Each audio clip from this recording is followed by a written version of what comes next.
दोस्तों इस वीडियो में हम बात करेंगे हॉलीवुड की फिल्म जुरासिक पार्क से जुड़े कुछ अननोन और अमेजिंग फैक्ट्स के बारे में। तो वीडियो को देखते रहिए और चैनल को सब्सक्राइब करिए। जुरासिक पार्क हॉलीवुड की वो पहली मूवी थी जिसने हमें डायनासोर के अस्तित्व के बारे में बताया कि वो कैसे चलते थे, कैसे रहते थे, क्या खाते थे। और ये स्टीवन स्पीलबर्ग की सोच ही थी जिन्होंने सिनेमा के माध्यम से हजारों साल पुराने जीवों को फिर से जिंदा कर दिया। और अब बात करते हैं इस फिल्म से जुड़े कुछ इंटरेस्टिंग फैक्ट्स के बारे में, जिसके लिए आप ये वीडियो देख रहे हैं। जुरासिक पार्क मूवी पूरे 127 मिनट लंबी थी, यानी लगभग 2 घंटे की मूवी। और वही मूवी का मेन टॉपिक डायनासोर्स थे। लेकिन क्या आप जानते हैं कि इस 2 घंटे की फिल्म में डायनासोर्स सिर्फ 15 मिनट के लिए स्क्रीन पर नजर आए थे, जहां इन 15 मिनटों में भी लगभग 6 मिनटों की फुटेजेस में CGI के डायनासोर्स को दिखाया गया था और बाकी के बचे 9 मिनट में स्टैन विंस्टन के एनाटॉमिक्स वाले डायनासोर्स को दिखाया गया। एनिमोट्रॉनिक्स प्रोसेस का मतलब इन बड़े बड़े डायनासोर को स्टूडियो में वैक्स और फोम के थ्रू बनाया जाता था और इनको चलाने के लिए इनमें एक आदमी के भर के बैठने की जगह बनाई जाती थी जिससे ये अपनी आंखें और अपना मुंह खोल सकते थे। और मेकर्स ने पूरी मूवी में सिर्फ 3 टाइप के डायनासोर्स को रेडी किया था, जिसमें टीरेक्स, ब्रैकियोसॉरस और गैलीमैमस था। फिल्म का एक सीन जिसमें टीरेक्स डायनासोर को कार का शीशा तोड़ना होता है, इस सीन को शूट करते वक्त डायरेक्टर ने एक छोटा सा प्रैंक किया जिससे बच्चों का ओरिजिनल रिएक्शन रिकॉर्ड हो सके। इसके लिए डायरेक्टर ने बच्चों को बिना बताए सीन को शूट करना स्टार्ट कर दिया और इतने बड़े डायनासोर को देखकर बच्चे काफी डर गए और उनका ओरिजिनल रिएक्शन रिकॉर्ड हो पाया। पर इस प्रैंक के लिए स्टीवन स्पीलबर्ग ने बच्चों से बाद में माफी भी मांगी। जुरासिक पार्क के वो क्लेवर और खुखार वेलोसिराप्टर तो आपको याद ही होंगे, जो किचन वाले सीन में बच्चों को ढूंढते हैं और आपस में अजीब सी आवाजें निकालकर बात करते हैं। लेकिन क्या आपको पता था, फिल्म के साउंड डिजाइनर गैरी ने बताया कि वो आवाज किसी मॉन्स्टर की नहीं थी, बल्कि वो आवाज असली में कछुओं के बीच सेक्स के टाइम रिकॉर्ड की गई थी।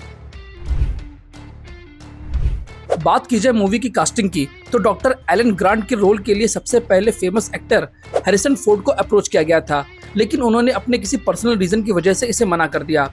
और वहीं डॉक्टर इयान मैल्कम के रोल के लिए मशहूर कॉमेडियन और एक्टर जिम कैरी ने ऑडिशन दिया था और उनका ऑडिशन बहुत ही शानदार भी था, लेकिन मेकर्स ने उन्हें सिलेक्ट नहीं किया क्योंकि मूवी का कैरेक्टर बहुत ही सीरियस और क्लेवर होता है और मेकर्स को लगा कि जेफ गोल्डब्लम इस टाइप के इंटेंस रोल के लिए ज्यादा परफेक्ट रहेंगे।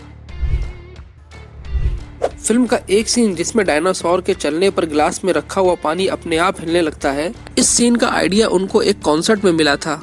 स्टीवन स्पीलबर्ग ने बताया कि वो एक कॉन्सर्ट में गए थे और वहां पर एक सिंगर ने इतनी तेज गाना गाया कि उनके सामने वाली टेबल पर रखा हुआ गिलास का पानी अपने आप हिलने लगा और ये इंस्पिरेशन उनको वहां से मिली। अब बात करते हैं मूवी के लोकेशन की। तो मूवी की शूटिंग हवाई के क्वाई आइलैंड में चल रही थी, जो अपने आप में ही बहुत ही सुंदर लोकेशन में से एक है। और उसी साल एक दिन शूटिंग के टाइम ही हिस्ट्री का सबसे खतरनाक इनकी हरिकेन हवाई में आया, जिससे पूरी कास्ट और क्रू को अपनी जान बचाने के लिए शूटिंग छोड़कर भागना पड़ा। और वहीं उसी तूफान की वजह से जुरासिक पार्क का पूरा सेट उड़ गया था, जिसे बाद में दोबारा से बनाया गया। मूवी का एक सीन तो आपको याद ही होगा, जब एक क्लेवर वेलोसिराप्टर डेनिस नेड्री की जीप में घुस जाता है और वो छोटा सा डायनासोर अचानक से अपने गले के पास पंख फैलाता है और सीधे नेड्री के चेहरे पर काला वेनम फेंक देता है।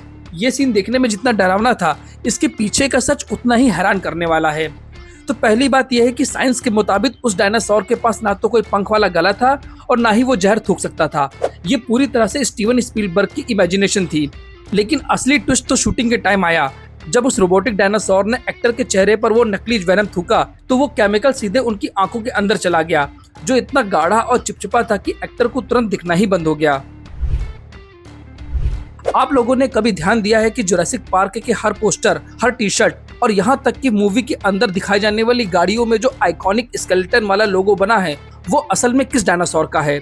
आप कहेंगे ये तो टीरेक्स का है, लेकिन असल में इस लोगो को बनाने वाले डिजाइनर चिप किड ने एक इंटरव्यू में बताया कि पोस्टर पे जो स्केलेटन आप देखते हैं वो असल में पूरी तरह से टीरेक्स का नहीं है। मेकर्स को टीरेक्स के सिर का असली स्केलेटन पोस्टर के लिए उतना डरावना और अट्रैक्टिव नहीं लग रहा था, इसलिए डिजाइनर ने एक छोटी सी चालाकी की। उन्होंने टीरेक्स के जबड़े को थोड़ा सा छोटा करके उसमें वेलोसिराप्टर वाले डायनासोर के दांत और खोपड़ी का हिस्सा मिक्स कर दिया और इस तरह रेडी हुआ जुरासिक पार्क का आइकॉनिक लोगो। एक डायनासोर को बनाने में स्टैन विंस्टन की टीम को 3 से 4 महीने का वक्त लगता था। फिल्म के बारिश वाले सीन को शूट करते वक्त मेकर्स को काफी दिक्कतों का सामना करना पड़ रहा था, क्योंकि पानी की वजह से वैक्स से बनाए गए सभी डायनासोरों का स्ट्रक्चर खराब हो रहा था और इनको सुखाने में काफी टाइम वेस्ट होता था। जुरासिक पार्क मूवी को पूरा करने के पीछे हॉलीवुड की एक और बड़ी मूवी स्टार वॉर्स का भी बहुत बड़ा हाथ था।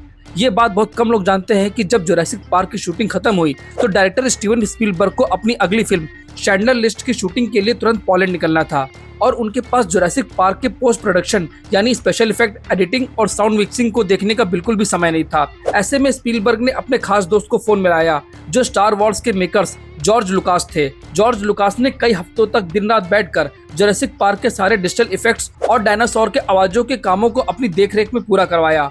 लेकिन जब जॉर्ज लुकास पोस्ट प्रोडक्शन में डायनासोर्स के वो डिजिटल इफेक्ट देख रहे थे तो उनका दिमाग हिल गया।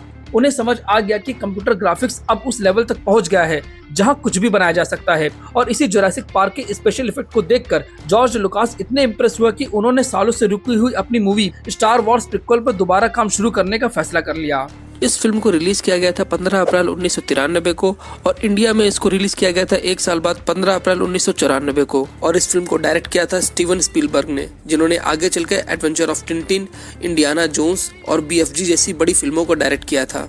इस फिल्म का बजट रखा गया था 6.3 करोड़ US$ और इसने बॉक्स ऑफिस पर 103 करोड़ US$ का बिजनेस किया था और ये एक सुपरहिट फिल्म साबित हुई थी और उस साल ये फिल्म सबसे ज्यादा पैसा कमाने वाली फिल्म बन गई। इस फिल्म को 8.1 IMDb रेटिंग मिली हुई है। आपको ये फिल्म कैसी लगी थी और आपको इस फिल्म का कौन सा अमेजिंग फैक्ट पसंद आया, प्लीज हमें कमेंट में जरूर बताइए। तो इस वीडियो को लाइक करिए और इस चैनल को सब्सक्राइब करिए ताकि मैं आपके लिए ऐसे ही कुछ मूवीज के इंटरेस्टिंग फैक्ट्स लाता रहूं। और हमें कमेंट करके ये जरूर बताइए कि आपको आगे किस मूवी का इंटरेस्टिंग फैक्ट जानना है। Thank you.